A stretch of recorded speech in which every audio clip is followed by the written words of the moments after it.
তাহলে আজান যখন হবে, আল্লাহর আহ্বান যখন শুনবো, প্রকৃত মুমিনের অন্তর প্রকম্পিত হয়ে উঠবে। বলে নামাজ যখন পড়বে তখন অন্তরের প্রশান্তি আসবে। এটা একভাবে হতে পারে। আর একটা হতে পারে আপনি আমি গুনার সাথে লিপ্ত। বলে যখন কোনো মানুষ পরিপূর্ণ পাপের সাথে জড়িয়ে যায়, শয়তান তখন তার বিবেকের দরজা ক্লোজ করে দেয়। অনেক সময় অনেক জায়গায় লেখা দেখি, বাসের পেছনে লেখা দেখি, এই পৃথিবীর শ্রেষ্ঠ আদালত হলো মানুষের বিবেক। এটা শুনতে ভালো লাগে, কিন্তু এটা বাস্তব নয়। মানুষের বিবেক যদি সবসময় ঠিক থাকতো, তাহলে সমাজে চুরি হতো না, ডাকাতি হতো না, দুর্নীতি হতো না, জিনা ব্যভিচার হতো না, অন্যের হক মানুষ নষ্ট করতো না। ঠিক কিনা বলেন? তার মানে বিবেক কিছু কিছু সময় অকেজো হয়ে যায়। অকেজো কে করে? বলে শয়তান করে। চোর যখন চুরি করে তার বিবেক তখন অকেজো হয়ে যায়। দর্শক যখন দর্শন করে তার বিবেক অকেজো হয়ে যায়। ডাকাত যখন ডাকাতি করে তার বিবেক অকেজো হয়ে যায়। তার মানে বোঝা গেল মানুষের বিবেক শ্রেষ্ঠ আদালত নয়। এজন্য মানুষ যখন পাপ করে অনেক সময় হিতহিত জ্ঞান শূন্য হয়ে যায়, বাস্তবতা উপলব্ধি করতে পারে না।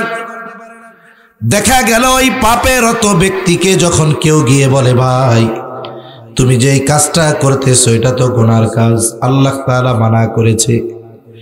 যখন সে জানতে পারে এই কাজটা পাপের কাজ, গুনার কাজ, আল্লাহ বেজার হয়, দেখা যায় তার অন্তর প্রকম্পিত হয়। সে আল্লাহর কাছে তওবা করে গুনাহটা ছেড়ে দেয়। হয় কি হয় না? এরকম হয়। রাসূল আকরাম সাল্লাল্লাহু আলাইহি ওয়াসাল্লাম আব্দুল্লাহ ইবনে মাসউদ রাদিয়াল্লাহু তাআলা আনহু থেকে বর্ণিত বনি ইসরাইলের এক জালেমের ঘটনা বলেছেন। নবীজি ওই জালেমের ব্যাপারে বলেন, ওই ব্যক্তি এমন কোন পাপ নাই যেটা করে নাই। কি করছে ওইটা না, বলে কোন পাপ করে নাই এমন কোন পাপ নাই। এই ব্যক্তির নাম ছিল কিফিল। এই কিফিলের পাপ সমূহের মধ্যে একটা পাপ ছিল, বলে কিফিল মানুষকে সুদের উপরে টাকা আধার দিত। সুদের উপরে মানে মানুষকে 10,000 টাকা দিত, বলতো মাসে মাসে আমার 1,000 টাকা সুদ দেওয়া লাগবে। এই ধরনের সুদখোর আপনাদের সমাজে আছে নাকি? জোরে বলেন, আছে নাকি? আমরা তো মনে করি শুধু মনে হয় ব্যাংকগুলাতেই সুদ। না না, সমাজের মধ্যে এমনও সুদখোর আছে যে 10টা ব্যাংককেও হার মানায় দিবে। ঠিক কিনা বলে? এজন্য এই সুদ নামক পাপ থেকে আমাদের বাঁচতে হবে। মনে রাখবেন, সুদ হলো এমন এক পাপ যেটা কখনো বৈধ হওয়ার সুযোগ নাই, জায়েজ হওয়ার কোনো সুযোগ নাই। এবং এই সুদখোর যারা, এদের ব্যাপারে ইসলাম কঠিন হুঁশিয়ারি দিয়েছে। যেহেতু আমি সুদের উপরে আলোচনা করতেছি না, ওইদিকে যাব না। মনে রাখতে হবে সুদের সাথে আমরা জড়াবো না, কোনো সংশয়ের মধ্যে আমরা যাব না। আল্লাহ তৌফিক দান করেন, বলি আমিন। সম্মানিত উপস্থিতি, আমি আপনাদের সামনে পবিত্র কোরআনুল কারীমের সূরা আনফালের একেবারে শুরু থেকে কয়েকটা আয়াত তিলাওয়াত করেছি। আল্লাহ তাআলার কাছে তৌফিক চাই, আল্লাহ তাআলা কিছু কথা বলার তৌফিক দেন, যে কথাগুলো আমাদের সবার দুনিয়া এবং আখিরাতের জন্য কল্যাণকর হয়। সকলে জবান খুলে বলি আমিন। সম্মানিত উপস্থিতি, এই পৃথিবীতে সব কিছুর মধ্যে ভেজালের ছড়াছড়ি। এই ভেজালের ছড়াছড়িতেও সমাজের মানুষ প্রত্যেকটা ক্ষেত্রে ভালো জিনিস পাওয়ার চাহিদা আছে এবং প্রত্যেকেই ভালোটা চায়। ঠিক কিনা? মানুষ যদি নিশ্চিত হতে পারে যে এই প্রোডাক্টটা, এই জিনিসটা একেবারে নির্ভেজাল খাঁটি, অনেক সময় দ্বিগুণ দাম দিয়ে তারা কিনে নেয়। যেমন আমাদের বাজারে একটা তেল আছে, বলে তেলটা হলো সরিষার তেল। সরিষার তেল, এতে কতভাবে যে ভেজাল হয় এটা মানুষ কল্পনাও করতে পারবে না। 1 নম্বরের পরে 2 নম্বর, বলে এটা 6 নম্বর পর্যন্ত চলে যায়, এমন এক অবস্থা। কিন্তু দেখা যায় 150 টাকায়ও সরিষার তেল পাওয়া যায়, আবার 1 কেজি কিনতে 300 টাকার উপরেও লাগে। আর বাস্তবতা এটাই, কোনো ব্যক্তি যদি পরিপূর্ণ খাঁটি সরিষার তেল চায় কিনতে, 300 টাকার কমে সম্ভব নয়। আর যদি ভেজাল থাকে, ভেজালের মাত্রা যত বাড়ে বলে ওইটার দাম তত কমে। ঠিক কিনা বলেন? আপনারা কি সজাগ আছেন? এটা তাকবীর দেন, নারায়ে তাকবীর। আওয়াজ বাড়ান, আরো আওয়াজ ছাড়েন, আওয়াজ টনটন করবে, আওয়াজ ছাড়েন, আরো ছাড়েন, রিভার্ব দিয়ে আওয়াজ ভাসায় দেন পুরা। তাহলে আমরা সব সময় চাই ভেজাল মুক্ত জিনিস, খাঁটি জিনিস। ঠিক কিনা বলেন? বাজারে পণ্যের মধ্যে যেমন ভেজাল আছে, বলেন তো সমাজে ইমানদারদের মধ্যে ওই রকম ভেজাল ইমানদার আছে না নাই? কত ইমানদার আছে, ভেজাল যে কত প্রকারের। একজন ইমানদার, সে নিজের ইমানদারও দাবি করে, আবার সে সেকুলারিজমের পক্ষেও বলে, আছে না নাই?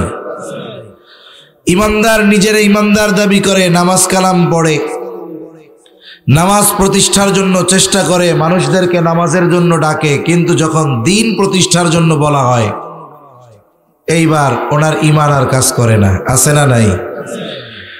হাজারো ভেজাল ইমানদারের ভিড়ে আমাদেরকে খাঁটি ইমানদার হওয়ার দরকার আছে না নাই? খাঁটি ইমানদার হওয়া এটা নিজের কোনো স্পেশাল যোগ্যতা নয়, এবং এটা দাবির কোনো বিষয় নয়, বরং আল্লাহ সুবহানাহু ওয়া তাআলা কোরআনুল কারীমের মধ্যে কোন ব্যক্তি খাঁটি ইমানদার, আল্লাহ সুবহানাহু ওয়া তাআলা সুন্দরভাবে এর বর্ণনা দিয়ে দিয়েছেন। ওই কোয়ালিটি, ওই গুণ, ওই যোগ্যতা সমূহ যদি তার মধ্যে থাকে, তাহলে তাকে বলা লাগবে না যে আমি ইমানদার, বরং ওই গুণগুলো যদি থাকে, কেউ যদি তাকে খাঁটি ইমানদার নাও বলে, সে তাও খাঁটি ইমানদার। ঠিক কিনা বলেন? সব গুণগুলো এক মজলিসে একদিনে আলোচনা করা সম্ভব নয়। এই জন্য আমরা আজকে সূরা আনফালের শুরুতে খাঁটি মুমিনের কয়েকটি গুণ আল্লাহ তাআলা উল্লেখ করেছেন। আমরা এই গুণগুলোর ব্যাপারে জানবো ইনশাআল্লাহ। শুধু জানবো তা নয়, জানার সাথে সাথে গুণগুলো অর্জনের চেষ্টাও আমরা করব। আল্লাহ তৌফিক দান করেন। আল্লাহ তাআলা গুণগুলো কি বলেন? আল্লাহ তাআলা বলেন, ইন্নামাল মুমিনুনা আল্লাযীনা ইযা যুকিরাল্লাহু ওয়াজিলাত কুলুবুহুম ওয়া ইযা তুলিয়াত আলাইহিম আয়াতুহু যাদাতহুম ঈমানা وعلى ربهم يتوكلون।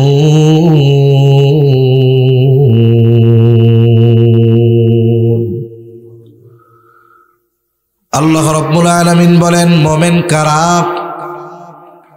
ইন্নামাল মুমিনুনা আল্লাযীনা ইযা যুকিরাল্লাহু ওয়াজিলাত কুলুবুহুম। বলে আসলে মুমিন তো তারা, তাদের সামনে যখন আল্লাহ তাআলার স্মরণ করা হয়, বলে ওয়াজিলাত কুলুবুহুম, তাদের অন্তর প্রকম্পিত হয়ে ওঠে। আল্লাহর কথা যখন তাদের স্মরণ করিয়ে দেওয়া হয়, তাদের অন্তরের মধ্যে ভয় সৃষ্টি হয়ে যায়। দেখা যায় ওই ব্যক্তি যদি পাপাচারেও লিপ্ত থাকে, তখন যদি তাকে আল্লাহর কথা স্মরণ করিয়ে দেওয়া হয়, তার অন্তরে আল্লাহ ভীতি সৃষ্টি হওয়ার মাধ্যমে ওই ব্যক্তি তখন গুনার থেকে ফিরে চলে আসে। এটা কয়েকভাবে হতে পারে। যিকর, এই কোরআনুল কারীমের এক অর্থ হলো যিকর মানে উপদেশ, আবার যিকরের আরেক অর্থ হলো স্মরণ করায়া দেওয়া। সেটা কোরআন তিলাওয়াতের মাধ্যমে হোক, আবার পাপের সময় কেউ স্মরণ করায়া দেওয়ার মাধ্যমে হোক। দুইটারই উপমা আমি আপনাদের খেদমতে দিব। 1 নাম্বার, কোরআন তিলাওয়াতের মাধ্যমেও মানুষের হৃদয়ের পরিবর্তন হয়। মানুষ যখন কোরআনুল কারীমের তিলাওয়াত শুনে হৃদয়ের পরিবর্তন হয়। বলে কেমনে?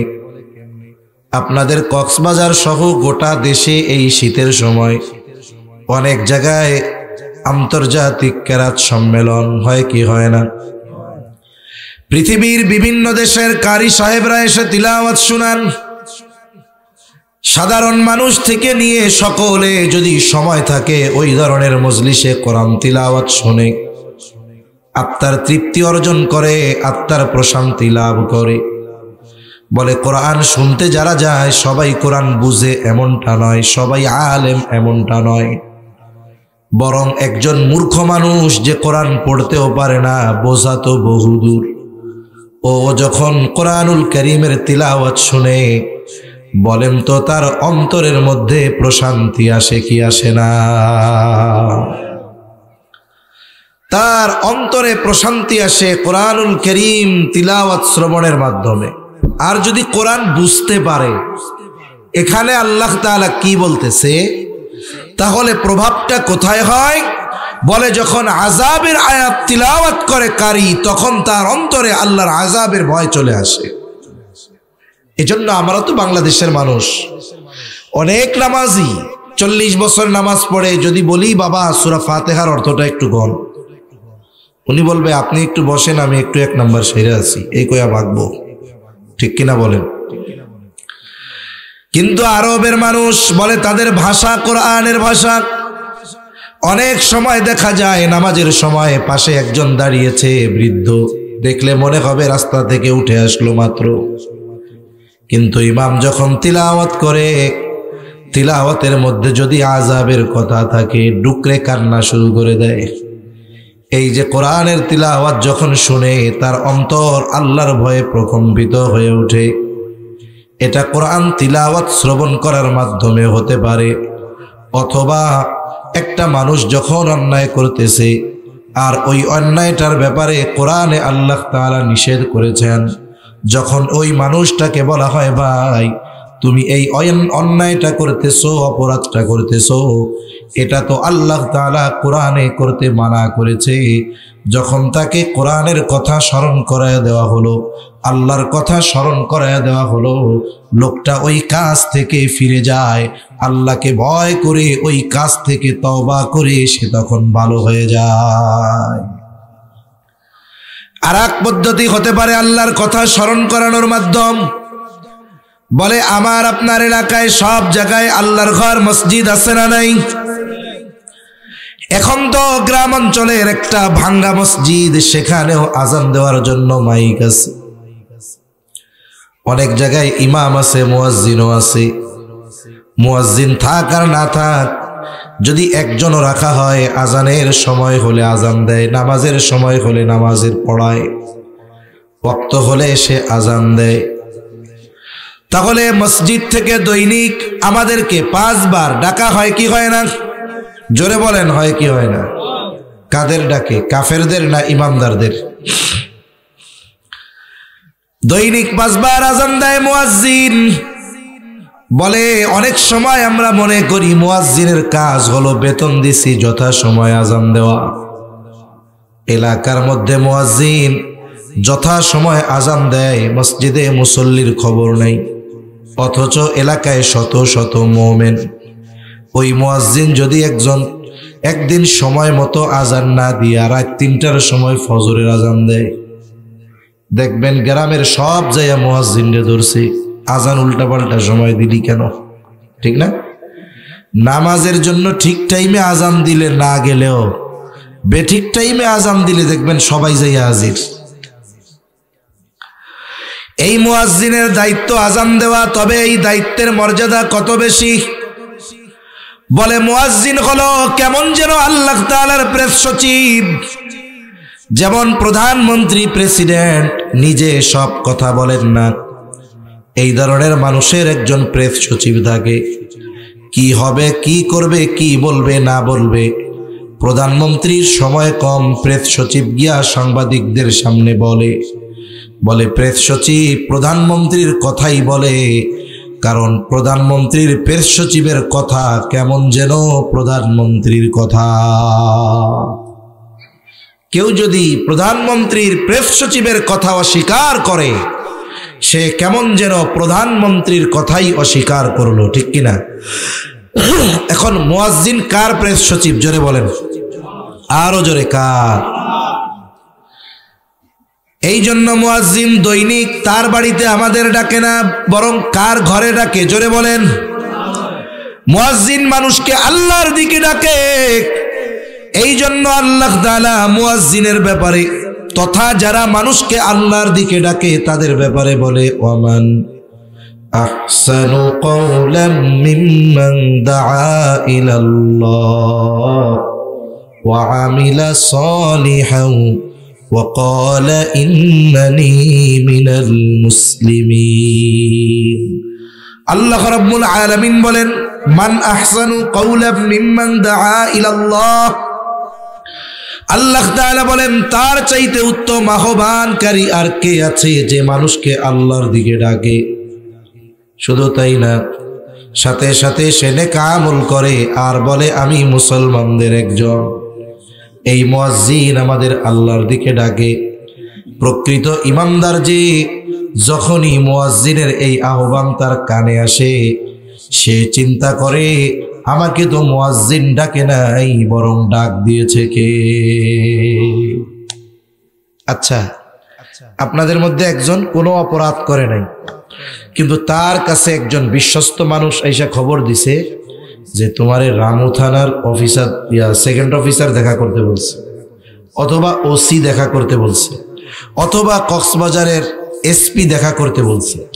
বলেন তো, এই এসপি যখন দেখা করতে বলছে শুনবে, ওর অন্তরের মধ্যে পিটুস পাটুস শুরু হয়ে যাবে। ও আল্লাহ, কোন সময় কি করছি না করছি তার ঠিক আছে। এইবার যাদের সাথে এসপির খাতির ভালো, বড় নেতা, গ্রহণযোগ্য ব্যক্তি, ওর কাছে যায় বলবে একটু চলেন না আমার সাথে। কেন? আমার এসপি সাহেব দেখা করতে কইছে। কেন? কে জানে কি হইছে না হইছে।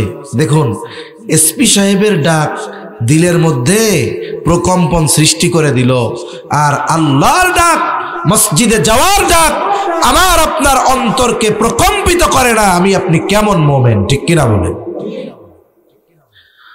এজন্য প্রকৃত ইমানদার যে বলে, তাকে যখন আল্লাহর দিকে ডাকা হয়, হাজারো ব্যস্ততা যদি তার থাকে, সব কিছু ফেলে সে আল্লাহর কুদরতি কদমে সেজদা দিতে চলে যায়। হযরত আলী রাদিয়াল্লাহু তাআলা খেলাফতের দায়িত্ব পালন করতেন। কত বড় দায়িত্ব! সব কিছু স্বাভাবিক, কোনো অসুবিধা নাই। কিন্তু যখন নামাজের সময় হতো, নামাজের জন্য আজান দেওয়া হতো, হযরত আলী রাদিয়াল্লাহু তাআলা আনহুর চেহারা পরিবর্তন হয়ে যায়। জিজ্ঞাসা করা হতো, আলী, এতক্ষণ তো সব কিছু ঠিক ছিল, এখন এই অবস্থা কেন? হযরত আলী রাদিয়াল্লাহু তাআলা আনহু বলতেন, শোনো, এখন আমাকে এমন এক সত্তা আহ্বান করেছেন, যতক্ষণ না আমি তার কাছে হাজিরা দিব ততক্ষণ আমার আর অন্তরের মধ্যে প্রশান্তি আসবে না। তার মানে আমি যতক্ষণ না মসজিদে যাচ্ছি ততক্ষণ পর্যন্ত আমার অন্তর প্রশান্তি লাভ করবে না। হাসরের ময়দানে 7 শ্রেণীর মানুষ আরশের ছায়ায় স্থান পাবে। কয় শ্রেণীর? ঘুম আসতেছে আপনাদের? তাকবীর দেন, নারায়ে তাকবীর, আরো জোরে নারায়ে তাকবীর।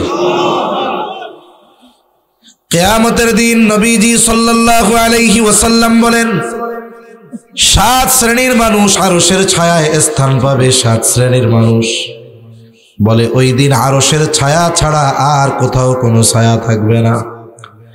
এই 7 শ্রেণীর মধ্যে এক শ্রেণীর মানুষ হলো, নবীজি সাল্লাল্লাহু আলাইহি ওয়াসাল্লাম বলেন, রাজুলুন কলবুহু মুআল্লাকুন ফিল মাসাজিদ।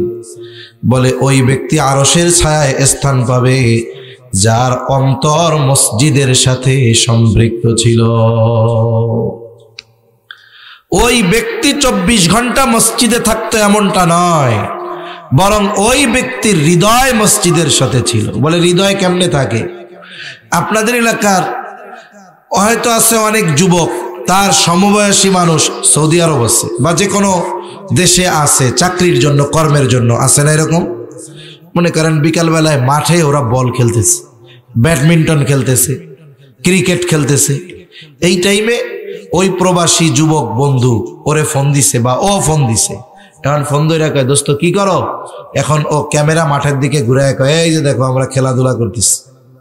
এখন ও প্রবাসে বৈশা কি কয়, আরে দোস্ত আমার এই শরীরটা পড়ে রয়েছে সৌদি আরব, দোস্ত আমার মনটা পড়ে রয়েছে আমাকে বাড়িতে। কয় না এরকম যে আমি পড়ে আছি ঠিক সৌদি, কিন্তু আমার মন রয়েছে কোথায়? বাংলাদেশে।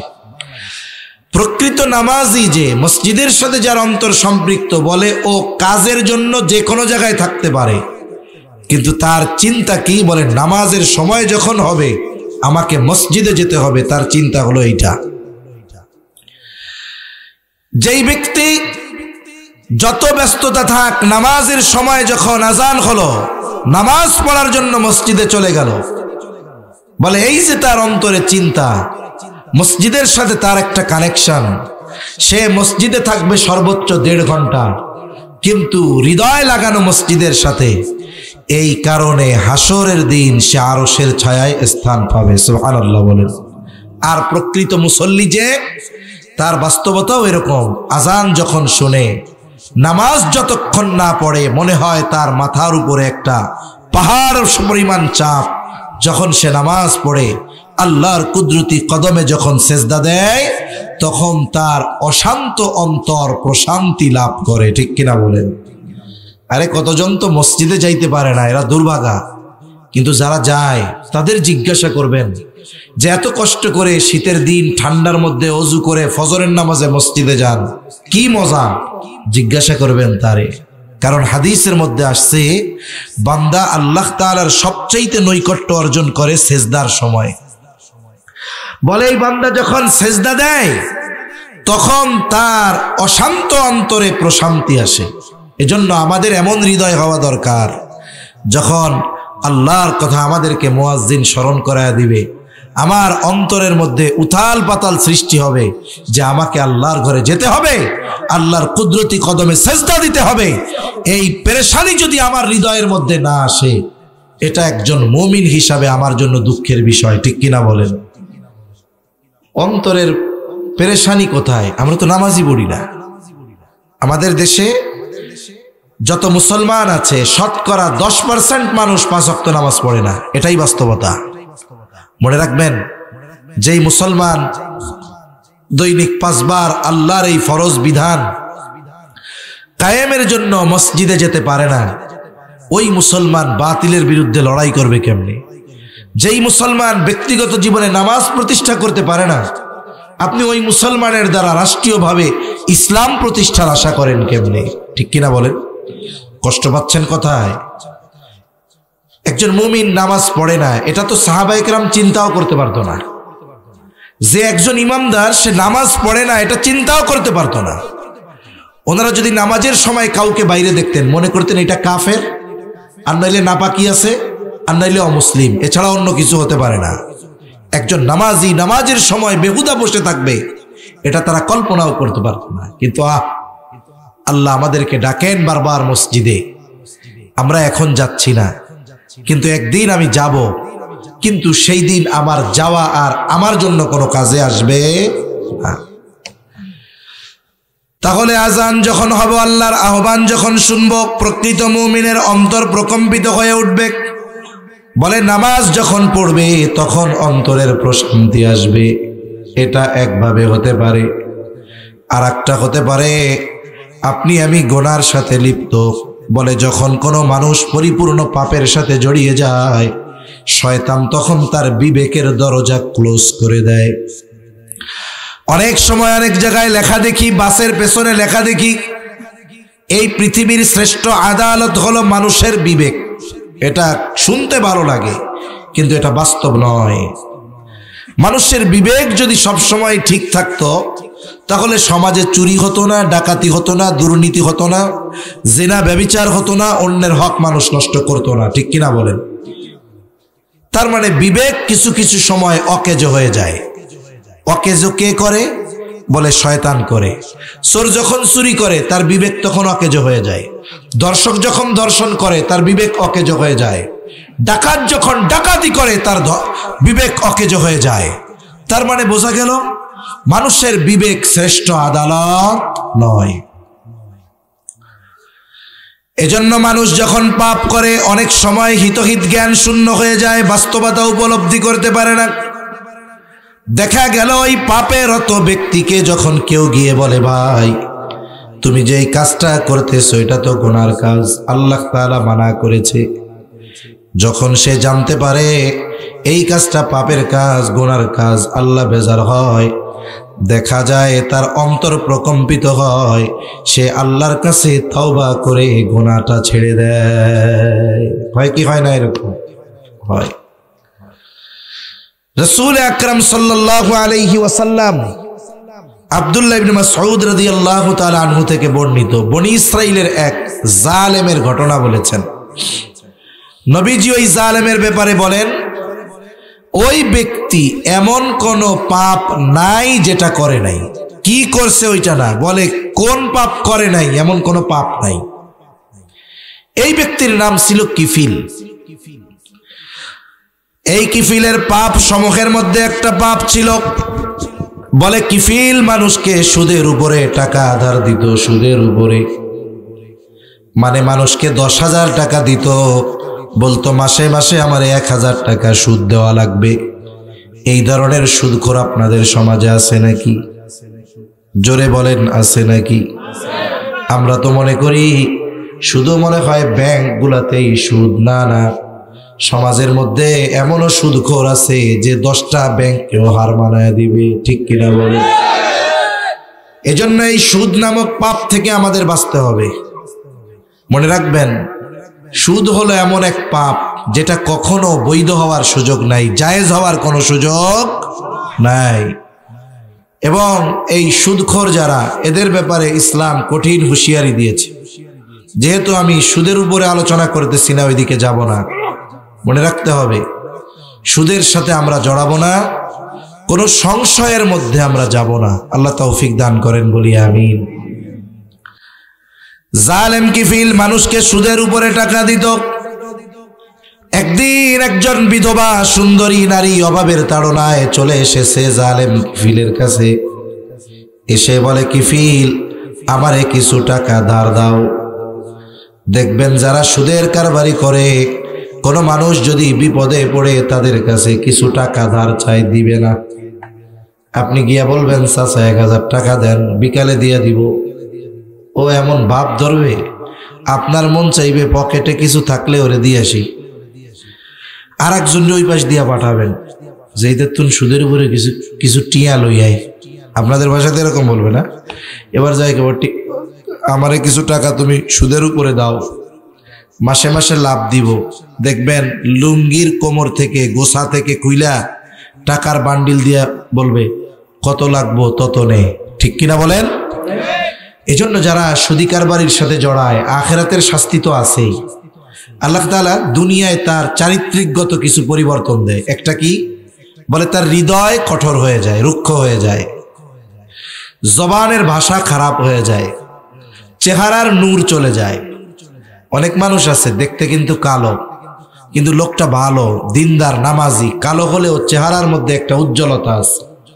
কিছু মানুষ দেখবেন পাপী, তার চামড়া সুন্দর, কিন্তু একটু নজর দিয়া দেখবেন ওই চেহারার মধ্যে কেমন যেন রুক্ষতা আর কর্কশতা। ঠিক কিনা বলেন? জালেম কিফিল বলে, মহিলা আমি কাউরে এমনে টাকা দেই না, আমি সুদের উপরে টাকা দেই। আমার কাছ থেকে যদি টাকা নিতে হয়, টাকার বিনিময়ে লাভ দিতে হবে। মহিলা এবার বলে, কিফিল আমি দরিদ্র মানুষ, টাকার প্রয়োজন, আমি যদি সুদের লাভ দিতে পারতাম তাইলে কি তোমার কাছে টাকা চাইতে আসতাম নাকি? কিফিল বলে, সুদের লাভ যদি না দিতে পারো তাইলে টাকা নেওয়ার দরকার নেই। মহিলার টাকাটা খুব প্রয়োজন ছিল। যেহেতু জালেম কিফিল এমন কোন পাপ নাই সে যেটা করে না। সুদের কারবারি শুধু নয়, এই জালেম কিফিলের ব্যভিচার করারও বদভ্যাস ছিল। এইবার মহিলার চেহারার দিকে তাকায়া কিফিল বলে, শোনো, তুমি যদি সুদের লাভ না দিতে পারো, লাভের বিনিময়ে আমার সাথে জেনায় লিপ্ত হবা। হাদিসের মধ্যে আসছে, কাদাল ফাকিরু আইয়াকুনা কুফরা, দরিদ্রতা মানুষকে কুফুরি পর্যন্ত পৌঁছায়া দেয়। একটা মানুষ অভাবের তাড়নায় অনেক সময় কুফুরিও করে ফেলতে পারে। আমি জানি না কতটুকু সত্য, শুনেছি আর কি। এই যে রোহিঙ্গাদের মধ্যে অনেকে আছে, আমি শুনছি, এর বাস্তবতা আমার জানা নাই, কিন্তু অনেক বিশ্বস্ত মানুষের কাছ থেকে শুনেছি যে রোহিঙ্গাদের মধ্যে অনেকে জাগতিক কিছু ফ্যাসিলিটির জন্য, ইউরোপে পাড়ি জমানোর জন্য, আমেরিকায় পাড়ি জমানোর জন্য, একটু আরো ভালো থাকা খাওয়ার জন্য খ্রিস্টান মিশনারির ফাঁদে পা দিয়ে ঈমান হারা হয়ে যাচ্ছে।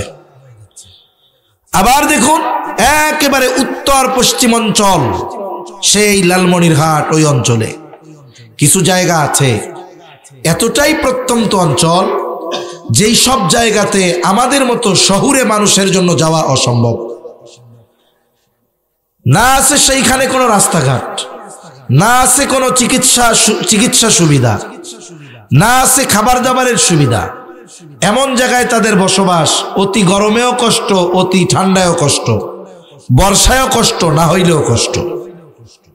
এ মানুষগুলো রাষ্ট্রীয় সুযোগ সুবিধা বঞ্চিত। আমাদের দেশের মানুষ কতটুকু তাদের চাহিদা পূরণ করতে পারবে? কিন্তু তাদের দিকে ডাইভার্ট করে সন্তানকে উচ্চ শিক্ষায় পাঠায় দিল ঢাকা, এই দিক দিয়ে 14 গোষ্ঠীর ঈমান কিনে নিয়েছে। আর সাধারণ মানুষগুলো এই দরিদ্রতার কারণে, অভাবের কারণে কিছু টাকার বিনিময়ে তাদের ঈমানকে বিক্রয় করে দিচ্ছে। আল্লাহ তাআলা হেফাজত করুন বলিয়া আমিন। এই যে পার্বত্য অঞ্চলে এনজিও গুলোদের তৎপরতা আছে, এগুলো আমরা উলামায়ে কেরাম অনেক আগের থেকে বলেছি। এখন আস্তে আস্তে বাস্তবতার উপলব্ধি হচ্ছে যে এই সমস্ত জায়গায় কত বড় ষড়যন্ত্র চক্রান্ত চলতেছে। একেবারে ফেনী থেকে নিয়ে এই পাশে যত পার্বত্য জেলা আছে, এগুলোকে বাংলাদেশ থেকে বিচ্ছিন্ন করে জুমল্যান্ড নামে নতুন এক রাষ্ট্র প্রতিষ্ঠার চক্রান্ত ষড়যন্ত্র চলতেছে, ঠিক কিনা বলেন? আমরা তো সংবাদ মাধ্যমে এগুলোও দেখি যে তারা তাদের পতাকা বানিয়ে নিয়েছে, তাদের সেনাবাহিনীর পোশাকও বানিয়েছে, তাদের আবার জাতীয় সঙ্গীতও বানানো হয়ে গেছে। তাহলে চিন্তা করুন, এই মানুষগুলোকে অর্থের বিনিময়ে দেশদ্রোহী কর্মকাণ্ডে তারা লিপ্ত করে ফেলতেছে। তা মূল কথা যেটা বলতেছিলাম, অভাবের কারণে মানুষ অনেক সময় কুফরি পর্যন্ত করে ফেলে। এখন এই মহিলার সম্পদের এতটা প্রয়োজন, টাকার এতটা প্রয়োজন, মহিলা টাকার প্রয়োজনের কাছে হার মেনে জালেম কিফিলের শর্তে রাজি হয়ে গেল। নির্ধারিত দিনে জালেম কিফিল ওই মহিলার বাড়িতে হাজির। হাদিসের মধ্যে এসেছে জালেম কিফিল সে তার জেনা করার জন্য পরিপূর্ণ প্রস্তুত, একেবারে সে জেনার জন্য প্রস্তুত, কিন্তু মহিলা থরথর করে কাঁপে আর কান্না করে। একজন গেছে ফুর্তি করার জন্য, আনন্দ করার জন্য, আর একজন কান্না করতেছে। এবার কিফিল মহিলাকে বলে, মহিলা তুমি কাঁপো কেন, কান্না করো কেন? আমি কি তোমাকে জোর জবরদস্তি করেছি নাকি? তুমি তো নিজে শর্তে রাজি হয়ে আমার থেকে টাকা গ্রহণ করেছো, তাহলে এখন কান্না করো কেন? এইবার মহিলা বলে, কিফিল আমি জীবনে কোনোদিন এই ধরনের পাপে জড়াই নাই। ও কিফিল, শুধুমাত্র অভাবের কারণে তোমার শর্তে রাজি হয়েছি কিফিল, আমি কোনোদিন এমন পাপে জড়াই নাই। আমি আল্লাহর ভয়ে কান্না করতেছি রে কিফিল। আমার তো ভয় হয় আমি যদি তোমার সাথে জেনা করার পরে আজকে মারা যাই, আল্লাহ তাআলার সামনে একজন ব্যভিচারিণী হিসেবে আমাকে হাজির হওয়া লাগবে। কিফিল বলে, কোনোদিন করো নাই? বলে না। তাহলে রাজি হইছো কেন? বলে অভাবের কারণে। ভয় পাইতেছো কেন? বলে আল্লাহর ভয়ে, আল্লাহর ভয়ে। এতটুকু কথা কিফিলের অন্তরে পৌঁছায় গেছে। বলে কিফিল কেমন জালেম? বলে এমন কোনো পাপ নাই সে করে নাই। মহিলা স্মরণ করায় দিছে আল্লাহর ভয়ে কান্না করি। হয়তো কিফিল এবার চিন্তা করে, আহারে আমার জীবনে এমন কোনো পাপ নাই, আমি করি নাই। আর মহিলা এখনো পাপ করে নাই, অভাবের কারণে পাপ করতে সে বাধ্য হচ্ছে। আল্লাহর ব্যাপারে তার এত ভয়, এই চিন্তা কিফিলের অন্তরের মধ্যে প্রকম্পন সৃষ্টি করে দিল। দিলের অবস্থা পরিবর্তন হয়ে গেল। কিফিল পোশাক পরিধান করে মহিলাকে বলে, মহিলা যেহেতু তুমি আল্লাহর ভয়ে কান্না করো, শুনে নাও, আমি তোমাকে যেই 60 দিরহাম দিয়েছিলাম এটা মাফ করে দিলাম, সাদাকা করে দিলাম। আর তুমি শুনে নাও, আজকে থেকে আমি আর কোনোদিন আল্লাহর নাফরমানি করব না। অন্তরের পরিবর্তন কেমনে হইল? বলে ওই যে কইছে আল্লাহর ভয়ে কান্না করি, এতটুকু কথা তার অন্তরের মধ্যে পরিবর্তন এনে দিয়েছে।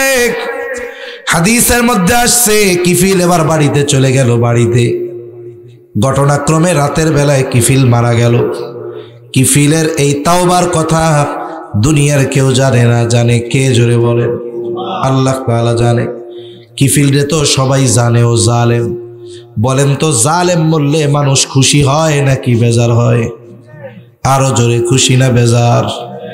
মাঝে মধ্যে আমরা দেখি ফেসবুকের মধ্যে টকবকে এক যুবক মোটর সাইকেল চালাতে গিয়ে হাইওয়েতে ট্রাকের সাথে ধাক্কা খেয়ে ওটা মরে গেছে।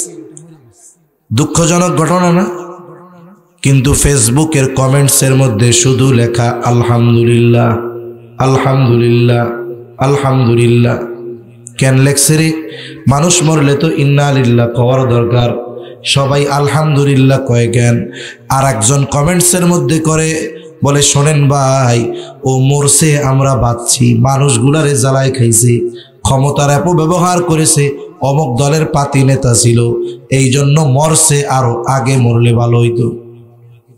বলেন তো এ জীবন কেমন জীবন? মানুষ মরার পরে আলহামদুলিল্লাহ কয়। আফসোস তার জন্য, ঠিক কিনা বলেন? এজন্য কবি কত সুন্দর কথা বলে, তুমি যেদিন এসেছিলে ভবে, কেঁদেছিলে তুমি, হেসেছিল সবে, এমন জীবন তুমি করিও গঠন, মরণে হাসিবে তুমি, কাঁদিবে ভুবন। আল্লাহ এমন জীবন আমাদের দান করেন, সকলে বলি আমিন। আমার আপনার মৃত্যুতে কোনো ভালো মানুষ যেন আলহামদুলিল্লাহ না বলে। ভালো মানুষ যদি মারা যায়, খারাপটা আলহামদুলিল্লাহ কইতে পারে, কিন্তু ভালো একজন মানুষ মারা যাওয়ার পরে ভালো মানুষ কখনো আলহামদুলিল্লাহ বলবে না। তা আমার জীবন, আমাদের জীবনটা যেন এমন হয়, আমি মারা যাওয়ার পরে কোনো ভালো মানুষ যেন আমার মৃত্যুতে খুশি না হয়। কিফিলের তাওবার খবর তো কেউ জানে না, এই জন্য সবাই বলে জালেম মরছে, ভালো হইছে, ভালো হইছে। কিন্তু রাতের বেলায় কিফিল আল্লাহর ভয়ে তাওবা করেছে, আল্লাহ তাআলার কাছে তাওবাও কবুল হয়ে গিয়েছে। কিফিলের দরজার উপরে আল্লাহ তাআলা কুদরতি ভাবে লিখে দিয়েছেন, কদ গফারাল্লাহু লিল কিফল, আল্লাহ তাআলা কিফিলকে ক্ষমা করে দিয়েছে। একটু চিন্তা করে দেখেন, আল্লাহর ভয়ের কথা তার সামনে যখন একজন স্মরণ করায়া দিল, আল্লাহর কথা স্মরণ করায়া দিল, অন্তরের পরিবর্তন কি? বলে আল্লাহর ভয়ে অন্তরে কম্পন। তাওবা করেছে, এমন কোনো পাপ নাই সে করে নাই। বলে এই অন্তরের প্রকম্পন, আল্লাহর ভয় তার তাওবা নসিবের কারণ হয়ে গেল। আল্লাহ তাআলা তাকে তার প্রিয়দের তালিকায় অন্তর্ভুক্ত করে নিলেন। এজন্য যখনই কোনো বিষয়ের জন্য আমাকে আল্লাহর কথা স্মরণ করায় দেওয়া হবে, কোনো বিষয়ের জন্য, কেন বললাম? নামাজের জন্য আজানের মাধ্যমে আল্লাহকে স্মরণ করায় দিবে। গোনাহ করার সময় আল্লাহর শাস্তির কথা মনে করায় আমাকে কেউ ওই কথা স্মরণ করায় দিবে। অন্যান্য যত বিষয় আছে, আল্লাহর কথা যখন আমাকে স্মরণ করাবে, আমি যদি প্রকৃত মুমিন হই, তাহলে আমার হৃদয় আল্লাহর ভয়ে প্রকম্পিত হবেই, ঠিক কিনা বলেন? তাহলে 1 নম্বর গুণ মুমিন তো শেখ, বলে আল্লাযীনা ইযা যুকিরাল্লাহু ওয়াজিলাত কুলুবুহুম, বলে যখন তাকে আল্লাহর কথা স্মরণ করায় দেওয়া হয়, তখন তার অন্তর প্রকম্পিত হয়ে ওঠে। ওয়া ইযা তুলিয়াত আলাইহিম আয়াতুহু যাদাতুহুম ঈমানা, মুমিনের সামনে যখন আল্লাহর আয়াত তিলাওয়াত করা হয়, তার ঈমান বাড়ে। বাস্তবিক অর্থে ঈমান বাড়ে না কমে, এ ব্যাপারে ইখতিলাফ আছে। কিন্তু আমরা যেই মতটার অনুসরণ করি, ইমান বাড়ে না, তবে ইমানের আলো বাড়ে। আচ্ছা, এই যে রড লাইট আলো দেয় না, কথা বলেন না কেন? আমি কি কঠিন কিছু জিজ্ঞাসা করছি? এ লাইট কি দেয়? আচ্ছা বলেন তো, ভোল্টেজ যদি কম থাকে আলো বেশি দিবে না কম দিবে? ভোল্টেজ যদি বেশি থাকে ভালো থাকে, এই লাইটই আলো বেশি দিবে না কম দিবে? কিন্তু লাইট তো বড় ছোট হবে না নাকি? ঈমান এক জায়গায় থাকে। বলে ঈমানের আলো বাড়ে, গুনাহ করলে আলো কমে, নূর বাড়ে নূর কমে। কথা বোঝাতে পেরেছি আশা করি। এখন ঈমান বাড়ে বলতে ঈমানের শক্তি বা ঈমানের আলো বাড়ে। আমি একটা উদাহরণ আগেই দিতে গিয়েছিলাম যে দেখুন, ওই যে কেরাত মাহফিল হয়, ওই কেরাত মাহফিলের মধ্যে বেনামাজিও যায়, মূর্খও যায়, কোরআন পড়তে পারে না, বোঝে না, সেও যায়। এইবার যখন কেরাত মাহফিলে গেল, কারি সাহেব তিলাওয়াত করে, অনেক সময় কেরাত শুনে আসে, আবার আলেমদের কাছে অভিযোগ করে। কি অভিযোগ? আইসা কয়, হুজুর আজকে গেছিলাম কক্সবাজার কেরাত সম্মেলনে, তো হুজুর কোরআন শরীফ যা পড়ে ওনরা, কিন্তু একটা হুজুরেরও মুখে দাড়ি নেই। মানে আন্তর্জাতিক কিছু কারি আছে না, একেবারে সফান সফা, একবারে পুরা ফ্রেপ, একটুও মুখের মধ্যে দাড়ি উঠতেই দেয় না। আমার মনে হয় কিছু কারি সাহেব আছে, ও সকাল দুপুর 3 বেলা ভাত না খাইলেও 2 বেলার কমেও শেভ করে না। এইবার আইসা কয় যে হুজুর তিলাওয়াত যা করছে কলিজা ছিড়া নিয়ে গেছে কেমন জানি, মুখে দাড়ি নাই। এর দ্বারা একটা বিষয় ভালোই লাগে যে আমাদের দেশের সাধারণ মানুষ, একজন আলেম, একজন কারি সাহেব, একজন মুয়াজ্জিন, একজন ইমাম, একজন মাদ্রাসার শিক্ষক, একজন ওয়াইজ, তার দাড়ি থাকবে না, মসজিদের ইমাম দাড়ি থাকবে না, এটা হতে পারে না। এটা মেনে নেয় না আমাদের দেশের লোক। আমরা বহির্বিশ্বের সফরে অল্প স্বল্প কিছু জায়গায় যাওয়া হয়েছে, অনেক জায়গায় দেখছি যে দাড়ি ছাটানো ইমাম, একবারে দাড়ি নাই বললে চলে, ওই সব দেশে কোনো কিছু মাইন্ড করে না। কিন্তু আমাদের দেশে কি হবে, মনে করেন অনেক মানুষ আছে শেভ করে, দাড়ি নাই, কিন্তু 5 ওয়াক্ত নামাজ পড়ে, আছে না নাই? যাদের দাড়ি নাই আল্লাহ রাখার তৌফিক দান করেন, বলি আমিন। অনেক দাড়িবিহীন মানুষ আছে, তাকওয়ার দিক দিয়ে আমার আপনার চাইতে অনেক উপরে। আল্লাহ এই সমস্ত ভাইদের নবীর এই সুন্নাত দাড়ি রাখার তৌফিক দান করেন, বলি আমিন। এখন ওই দাড়িবিহীন লোকটা সকালবেলায় মসজিদে গেছে ফজরের নামাজ পড়তে। এখন ইমামের জায়নামাজে একজন দাঁড়ানো, ঠিক ওনার মতো, তারও মুখে কি নাই? দাড়ি নাই। এখন নামাজের সময় উনি দাঁড়ায় আছে জায়নামাজের উপরে, দাড়িবিহীন লোকটা। এখন এই মুসল্লি তারে জিজ্ঞাসা করে, এই মিয়া তুমি কি ওই জায়গায় কি করো? আমি আজকে ফজরের নামাজের ইমাম। ওনার মুখে দাড়ি নাই ঠিক, কিন্তু যে নিজের ইমাম বলতেছে ওর মুখেও যখন দাড়ি নাই, এবার লাঠি একটা নিয়ে পিটায় কবে মুখে দাড়ি নাই, তুমি ইমামতি করতে এসো না, ভাগবে না। অথচ নিজের মুখেও কিন্তু দাড়ি নাই। তার মানে কি বুঝলেন?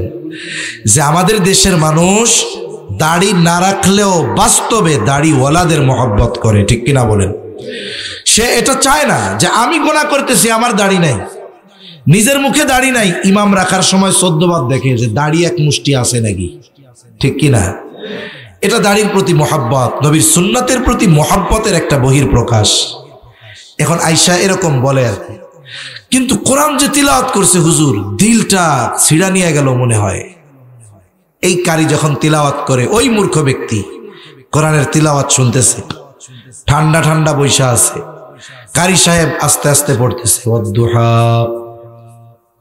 ওয়াল্লাইলি ইযা সাজা মা ওয়াদ্দাআকা রাব্বুকা ওয়া মা ক্বালা। এরকম ঠান্ডা ঠান্ডা পড়ে না প্রথম, এরপরে কি করে, শ্বাস একটা নিয়ে এইরকম দেয় কানে আঙ্গুল। এইবার শ্রোতা কি বুঝে বলেন তো? একটা টান হবে সেই রকম, ঠিক কিনা বলেন? এবার যখন কারি সাহেব লম্বা এক টান দেয়, উনার তিলাওয়াত যত এক শ্বাসে দীর্ঘ হয়, উপস্থিত যত শ্রোতা আছে সবার অন্তরের মধ্যে ঢেউ শুরু হয়ে যায়। কারি সাহেব যখন সর্বশেষ এক টানে তার তিলাওয়াত শেষ করে, কোরআন না বুঝুক, পড়তে না পারুক, ওই মানুষটাও তখন জবান খুলে বলে উঠে আল্লাহু আকবার। বলে কি বলে না? এটা বলল কিসের প্রভাবে?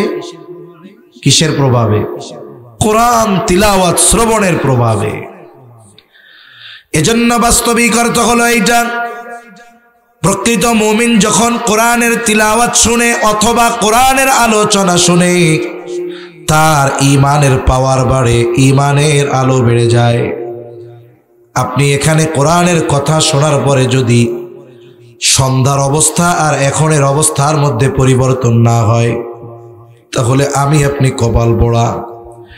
আমি আপনি নামাজ পড়তাম না কথার কথা, কিন্তু এখান থেকে কোরআনের কথা শুনে যাবার পর যদি নামাজ পড়ার ইচ্ছা আমার মধ্যে জাগ্রত না হয়, আমি আপনি অনেক গুনাহ করতাম, কিন্তু কথা শ্রবণ করার পর গুনাহ ছাড়ার ইচ্ছা যদি আমার মধ্যে না হয়, তাহলে বুঝতে হবে আমার আপনার অন্তরে পচন ধরে গিয়েছে। আর প্রকৃত মুমিন সে কোরআনের তিলাওয়াত শুনুক আর কোরআনের কথা শুনুক, এর দ্বারা তার অন্তরের মধ্যে প্রভাব বিস্তার হয়, তার ঈমানি পাওয়ার বাড়ে। ঠিক কিনা বলেন? যখন আমরা জিহাদের বয়ান করি, সাহাবা একরাম জিহাদের ময়দানে নিজেদের জীবনকে কেমন ভাবে উৎসর্গ করে দিয়েছেন, এই কথা যখন শুনি আমাদের হৃদয়ে কি মনে হয়? ওই পরিস্থিতি যদি আমারও সামনে আসে, আমি আমার জীবনকে আল্লাহর দ্বীনের জন্য উৎসর্গ করে দিব। ঠিক কিনা বলেন? এটা অন্তরে আসলো কেন? বলে ঈমানের আলো বাড়ছে, পাওয়ার বাড়ছে, এই জন্য। তাহলে আল্লাহ তাআলা বলেন, وَإِذَا تُلِيَتْ عَلَيْهِمْ آيَاتُهُ زَادَتْهُمْ ঈমানা। তাদের সামনে যখন আল্লাহর আয়াত সমূহ তিলাওয়াত করা হয়, তাদের ঈমান বৃদ্ধি পায়। 3 নাম্বার গুণ আল্লাহ তাআলা বলেন, وَعَلَى رَبِّهِمْ يَتَوَكَّلُونَ। প্রকৃত মুমিন সর্ব অবস্থায় ভরসা করে কার উপরে? সাহাবা ইকরামের যে তাওয়াক্কুল, নবী রাসূলদেরটা তো সুপার স্পেশাল। ওই পর্যায়ের তাওয়াক্কুল অর্জন করা আমাদের জন্য অসম্ভব। সাহাবা ইকরামের সমপরিমাণ তাওয়াক্কুল অর্জন করা অসম্ভব। এরপরেও তাদের তাওয়াক্কুলের অবস্থাটা বলতেছি। তাওয়াক্কুল মানে সব কিছুর ব্যাপারে ভরসা করা কার উপরে? আবার মনে রাখবেন, আল্লাহ রাসূল সাল্লাল্লাহু আলাইহি ওয়াসাল্লাম তাওয়াক্কুলের উসুল বলে দিয়েছেন। আপনি যদি এই কথা চিন্তা করেন যে আগুন ধরছে ওইখানে, আমি আগুনের মধ্যে যাই, আল্লাহ ভরসা। আপনি আগুনের মধ্যে ঝাঁপ দিয়া যদি কোন আল্লাহ ভরসা, কাজ হবে? কারণ আল্লাহ তাআলা দুনিয়ার নিজাম দিয়েছে, আগুনের মধ্যে গেলে আমাকে আগুন পুড়িয়ে দিবে। এজন্য নবী বলেন, তোমরা তোমাদের উট গাছের সাথে বাঁধবা, সাথে সাথে আল্লাহর উপরে ভরসা করবা। এজন্য আপনি সমুদ্রে ঝাঁপ দিয়া যদি কোন আল্লাহ যা করে, সাঁতার পারি না, তাতে কি এটা আত্মহত্যার শামিল হবে? এটা করা যাবে না। তবে সেই মানের তাওয়াক্কুল যারা অর্জন করতে পেরেছে, আমরা যদি ওই মানের তাওয়াক্কুল অর্জন করতে পারতাম, পৃথিবীর অনেক কিছু আমাদের জন্য সহজ এবং সম্ভব হয়ে যেত। আসমান থেকে সরাসরি সাহায্য আমাদের জন্য নেমে আসতো। যেমন বদরের জিহাদে মুসলমানদের সংখ্যা 313। কয়জন? জোরে বলেন। কাফেরদের 1000। কত বলেন? 1000 সশস্ত্র কাফের, আর মুসলমানদের নিরস্ত্র 313 জন। বলে যদিও সংখ্যায় কম, অস্ত্রে কম, জনবল কম, কিন্তু এই 313 জনের এমন ঈমান, এমন তাওয়াক্কুল, ওই পর্যায়ের তাওয়াক্কুল, এই জন্য এই 313 জন নিরস্ত্র মানুষ আল্লাহর উপরে তাদের কনফিডেন্স, ভরসা এত বেশি ছিল যে আল্লাহর জন্য যখন 1000 সশস্ত্র কাফেরের বিরুদ্ধে লড়াই করেছে, আল্লাহ সুবহানাহু ওয়া তাআলা 1000 সশস্ত্র সৈন্যের বিরুদ্ধে 313 জন গড়ে নিরস্ত্র মানুষকে বিজয় দান করেছে। কে? আল্লাহ বিজয় দান করেছে। তাহলে মুমিন সর্ব অবস্থায় ভরসা করে কার উপরে? জোরে বলেন। আল্লাহর উপরে ভরসা করবে। এরপরে আল্লাহ রাব্বুল আলামিন বলেন, আল্লাযীনা ইউকিমুনাস সালাতা ওয়া মিম্মা রাযাকনাহুম ইউনফিকুন। এখন অনেক মুমিন আছে আল্লাহকে বিশ্বাস করে, নবীকে বিশ্বাস করে, কিন্তু নামাজ পড়ে না। এই বেনামাজি মুমিন আছে না নাই? আরো জোরে আছে না নাই? আমরা সবাই তো খাঁটি মুমিন হতে চাই। খাঁটি মুমিন হতে চাই কি চাই না? আরে শুনেন, খাঁটি মুমিন যদি হওয়া যায়, শুধু কি আখেরাতে লাভ, দুনিয়ায় লাভ আছে না নাই? একটু পরেই বলি, যদি খাঁটি মুমিন হই লাভ কি? আসলে আমাদের চিন্তাধারার মধ্যে পছন্দ ধরছে। আমরা মনে করি যে নামাজ রোজা ইসলাম মেনে চলা, এর দ্বারা মনে হয় শুধু আখেরাতে ফায়দা পাওয়া যাবে। না না, আমার ব্যক্তিগত জীবনে, আমার পারিবারিক জীবনে, আমার সামাজিক জীবনে, আমার রাষ্ট্রীয় জীবনে যদি ইসলাম প্রতিষ্ঠা হয়ে যায়, আল্লাহর কসম এর সুফল সমাজের প্রত্যেকটা মানুষ ভোগ করবে। ঠিক কিনা বলেন? কিন্তু আমরা বুঝি, কিন্তু ইসলাম চাই না। ব্যক্তিগত জীবনে ইসলাম মানি না আমরা, আর রাষ্ট্রীয় জীবনে ইসলাম চামু। আমি নামাজ পড়ি না, আমি চাবো যে চুরি করলে হাত কাটা যাক। অবস্থা আমাদের এইরকম। এজন্য ইসলাম সর্বখানে প্রতিষ্ঠিত হোক, আমরা চাই তো ইনশাআল্লাহ। সব জায়গায় ইসলাম প্রতিষ্ঠিত হোক, এটা যদি বাস্তবে চাই, প্রথম আমাকে নিজেকে পরিপূর্ণ ইসলামের মধ্যে ইনক্লুড হতে হবে, অন্তর্ভুক্ত হতে হবে। এ নির্দেশ কার? কিন্তু আফসোস, নিজে ইমানদার দাবি করে নামাজ পড়ে না। এটা দুঃখের বিষয়। এজন্য আগের থেকে যেখানে কথাটা আসলো বলি, ইসলামী যুব কল্যাণ পরিষদ, তার মানে এই পরিষদটা বা এই সংগঠনটা যুবকদের দ্বারা পরিচালিত। আমার যুবক ভাইদেরকে আমি বলবো, শুনুন, আগামী বিশ্বের নেতৃত্ব আপনাদের দিতে হবে। আপনি হয়তো জানেন না, আপনি চিন্তা করতেছেন আজকে যেই যুবক পড়তেছে রামু কলেজে বা স্কুলে অথবা কোনো মাদ্রাসায়, ও যে আগামী দিন এদেশের নেতৃত্ব দিবে না, এর কোনো নিশ্চয়তা আছে? আল্লাহ চাইলে এই বাংলাদেশের এক প্রান্ত কক্সবাজারের রামু থেকে নিয়ে বাংলাদেশের শাসন কার্য পরিচালনার দায়িত্ব তার হাতে তুলে দিতে পারেন কি পারেন না? নিজেকেও গড়ে তোলা দরকার ওই রকম। সেজন্য আমার যুবক ভাইদের প্রতি অনুরোধ থাকবে যে আপনারা শুধু একটা মাহফিল দিয়েই দায়িত্ব শেষ করবেন না, ইসলামকে শুধু মাহফিলের মধ্যে সীমাবদ্ধ রাখবেন না। আপনাদের এলাকার মধ্যে, এরিয়া যতটুকু আপনাদের, কমপক্ষে এই এরিয়ার মধ্যে সর্বত্র ইসলাম প্রতিষ্ঠার প্রচেষ্টা আমার যুবক ভাইয়েরা যদি করে, ইনশাআল্লাহ একটা ইসলামী পরিবেশ এখানে হতে পারে কি পারে না? এলাকার সব যুবক যদি আমার মা বোনদেরকে এই কথা উদ্দেশ্য করে বলে যে অন্য এলাকার কথা দূরে থাকলো, আমার এলাকার যত নারী পুরুষ আছে, নারী আছে, এরা কেউ বেপরদায় চলতে পারবে না। আমার এলাকার মধ্যে কোনো দোকানের মধ্যে টেলিভিশনে নাচ গান চলবে না। আমাদের এলাকার মধ্যে কোনো বিবাহকে কেন্দ্র করে মাইকে গান বাজতে পারবে না। আমার এলাকায় কোনো অনইসলামিক কার্যক্রম চলতে পারবে না।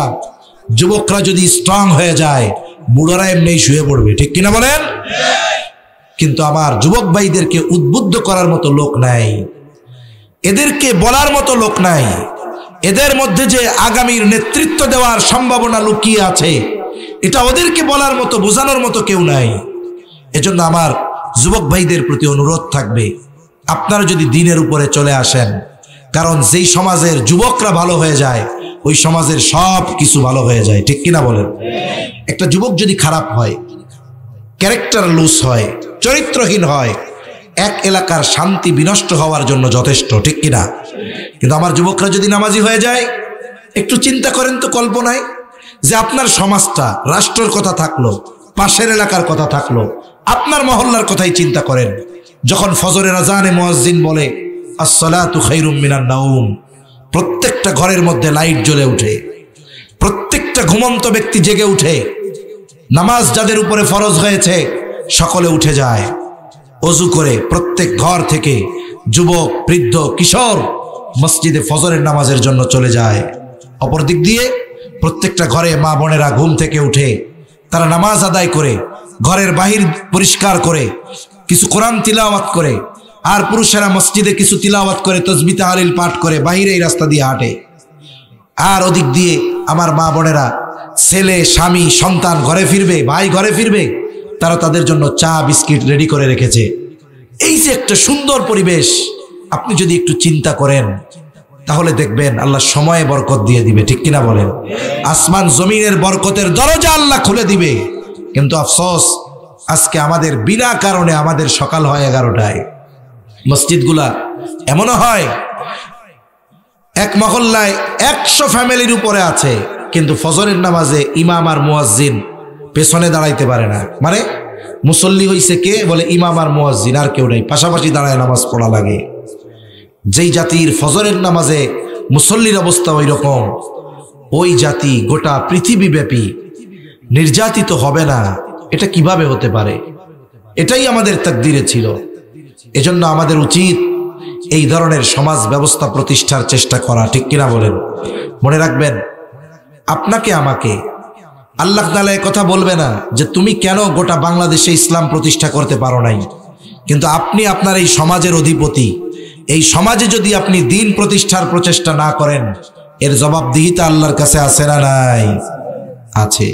এজন্য আমার যুবক ভাইদেরকে অনুরোধ করব, মাহফিলের সাথে সাথে এই বিষয়গুলো একটু চেষ্টা করেন। এই কয়েকটা করেন, প্রত্যেকটা ঘরে মা বোনদের বলেন, ছোট্ট একটা চিরিকুট লিখে দেন যে আপনাদের পূর্ব রাজারকুল দক্ষিণ পাড়া যুবক বা যুব সম্প্রদায়ের পক্ষ থেকে আমার মা বোনদের প্রতি আরজ যে দেখুন আমরা মুসলিম, একদিন আমাদের চলে যেতেই হবে।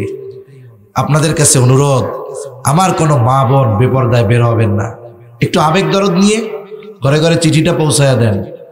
এরপরে প্রত্যেক জায়গায় বলেন যে বিবাহকে কেন্দ্র করে কোনো প্রকার পাপাচার অনাচারে জড়ানো যাবে না। কোথাও যদি হয়, এই 50 জন যুবক মিলা যদি ওই বাড়ির সামনে দাঁড়ায় যে এই বাড়ি বিবাহ উপলক্ষে গান হবে, নাচ গান হবে, আমরা হতে দেব না, কে আছে বাপের বেটা ওদের সামনে দাঁড়াবে? আছে কেউ?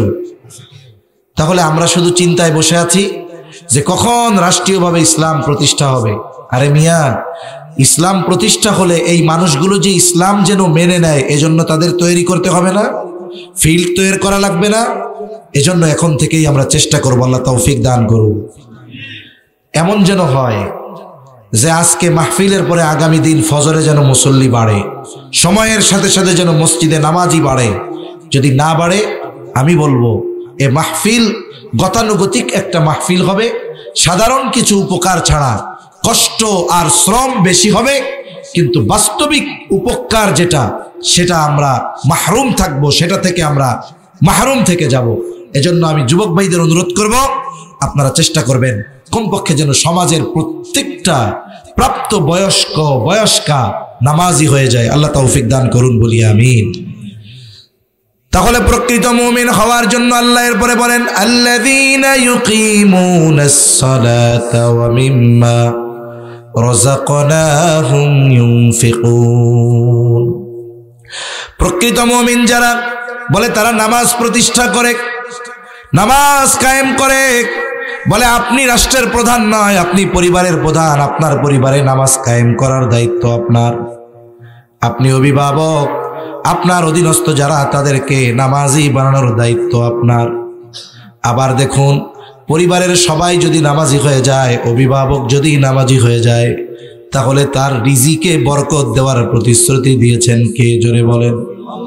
আল্লাহ তাআলা বলেন, ওয়া'মুর আহলাকা বিস-সালাতি ওয়াসতাবির আলাইহা লা নাসআলুকা রিজকা নাহনু নারযুকুকা ওয়াল আকিবাতু লিত-তাকওয়া।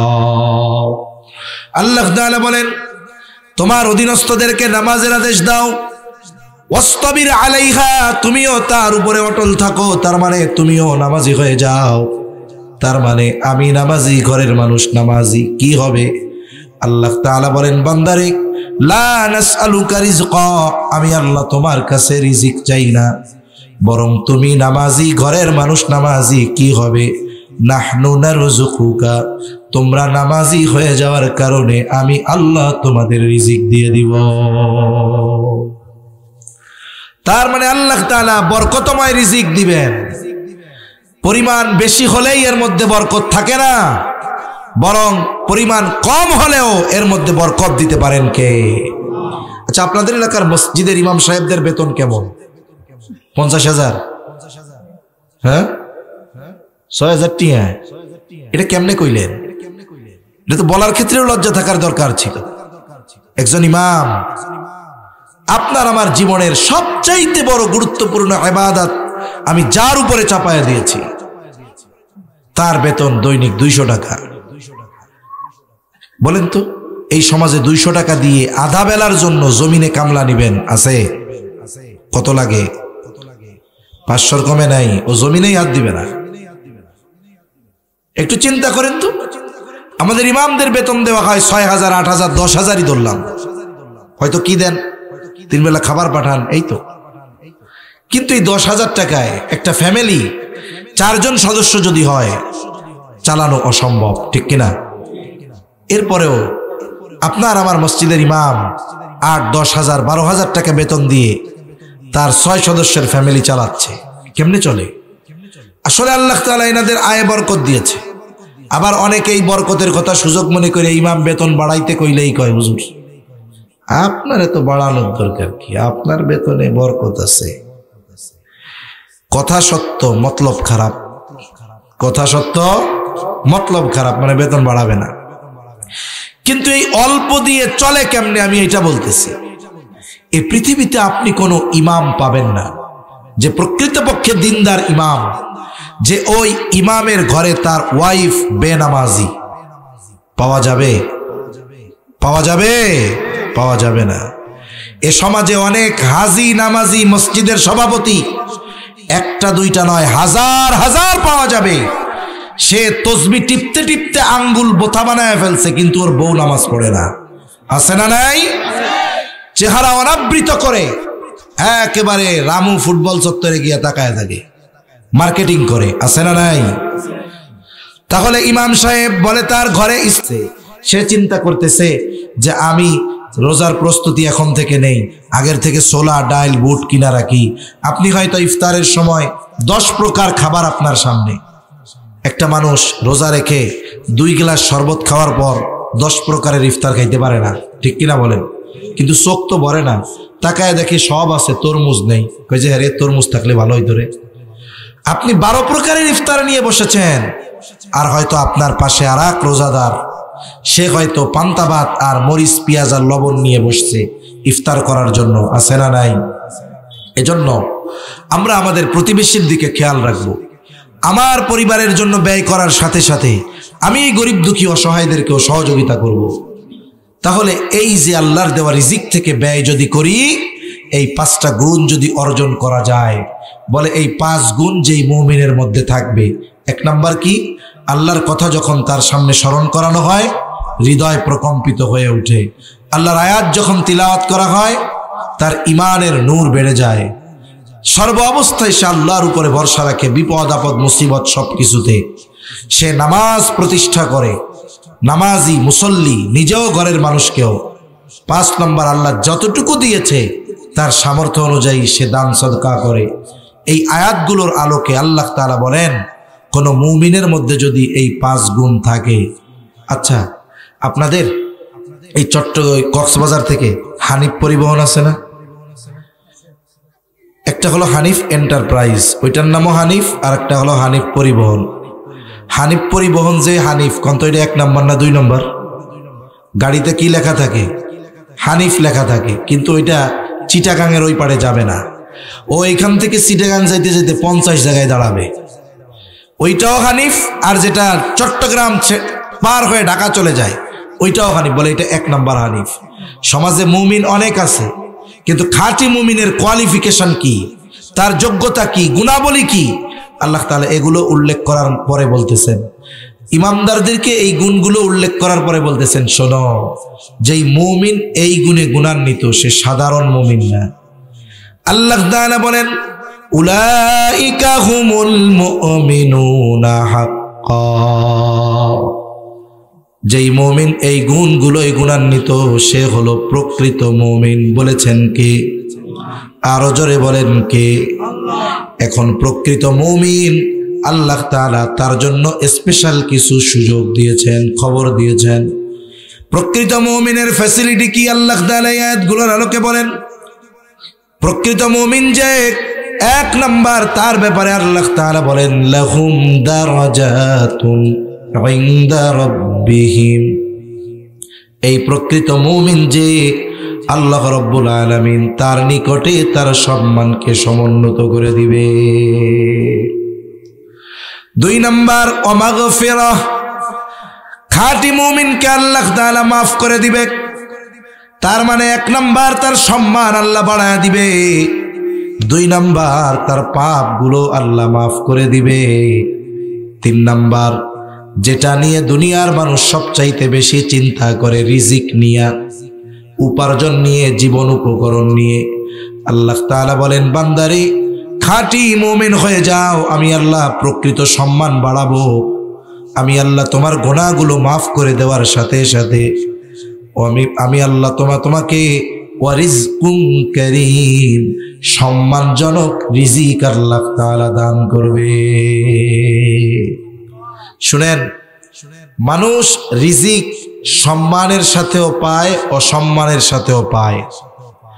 কিছু কর্ম আছে যেগুলোর মাধ্যমে সে রিজিক উপার্জন করে কিন্তু সেখানে কোনো সম্মান নাই। যেমন কথার কথা, জুতা কালি করা, এটা হারাম কাজ বলার সুযোগ নেই, কিন্তু বলেন তো এই কর্মটাকে কি সম্মানজনক কর্ম ধরা হয়? ও মাসে যদি 60,000ও ইনকাম করে, আপনার মসজিদের ইমামের বেতন ওই কাকুর কথা 6,000ই দেন, মুসি ইনকাম করে 60,000, ইমাম ইনকাম করে 6,000, বলেন তো সম্মান কততে? 6,000-এ সম্মান, 60,000-এ সম্মান নাই, বেশি হইতে পারে। এজন্য আল্লাহ তাআলা বলেন রিজিক তো দিবই, সম্মানের সাথে রিজিক দিব, অসম্মানের সাথে নয়, বেইজ্জতির সাথে নয়। তাহলে বলুন, যদি কোনো ব্যক্তি ইমানদার এই 3 বিষয়ের নিশ্চয়তা পেয়ে যায় যে তার গুনাহগুলো মাফ করে দেওয়া হবে, সমাজে তাকে সম্মানিত করা হবে, জীবন উপকরণ যা দরকার সম্মানের সাথে তার অর্জিত হবে, বলেন তো এই লোকটার দুনিয়ায় আর কিছু দরকার আছে নাকি? জোরে বলেন দরকার আছে? কিন্তু আফসোস, আমরা ইসলাম থেকে দূরে। আমরা যদি প্রকৃতপক্ষে প্রকৃত ইমানদার হতে পারতাম, এই সমাজে সম্মানিত থাকতে পারতাম, আল্লাহ গুনাহগুলো মাফ করতেন, আল্লাহ তাআলা আমাদের সম্মানজনক রিজিক দান করতেন। এখন বলেন, আমরা যদি এই আয়াতের আলোকে নিজেদেরকে খাঁটি মুমিনে পরিণত করি, শুধু কি আখিরাতের লাভ না দুনিয়ারও লাভ আছে? জোরে বলেন। দুনিয়ার লাভ আছে, এটা আমি বলছি না, আল্লাহ বলছে। দুনিয়ার লাভ যে আছে কোনো সন্দেহ আছে? তাহলে কেন আমি আপনি বসে আছি? কেন আমি আপনি মসজিদে যাই না? কেন আমি আপনি আল্লাহর প্রতি ভরসা করি না? কেন আমি আপনি যা পকেটে আছে এখান থেকে অল্প হলেও কেন দুস্থদের জন্য সহযোগিতার হাত বাড়াই না? কেন আমি কোরআন তিলাওয়াত করি না? কেন মুয়াজ্জিনের আযান কানে আসার পরেও মসজিদে যাই না? এই প্রশ্ন আপনি আপনাকে করবেন, কারণ আমার দায়িত্ব আপনার কাছে পৌঁছিয়ে দেওয়া, পিটাইয়া পরিবর্তন করার দায়িত্ব আমার নয়। এটা আপনি আপনার কাছে জিজ্ঞাসা করেন, যেই মালিক আমাকে বানালেন, ইমানের মতো দৌলত দিলেন, প্রতিটা শ্বাস প্রশ্বাসে যার নিয়ামত ভোগ করতেছি, এই মালিক এত কিছু আমাকে দিলেন, অথচ আমি কেন এই মালিকের আহ্বানে সাড়া দিয়ে মসজিদে যাই না? এই প্রশ্ন আপনি আপনাকে করবেন যে কেন যাই না। এই কেনর উত্তর যদি বের করতে পারেন, আশা করা যায় আজকের আলোচনার আলোকে জীবন পরিচালনা করা আমাদের জন্য কঠিন হবে না। বলেন ইনশাআল্লাহ।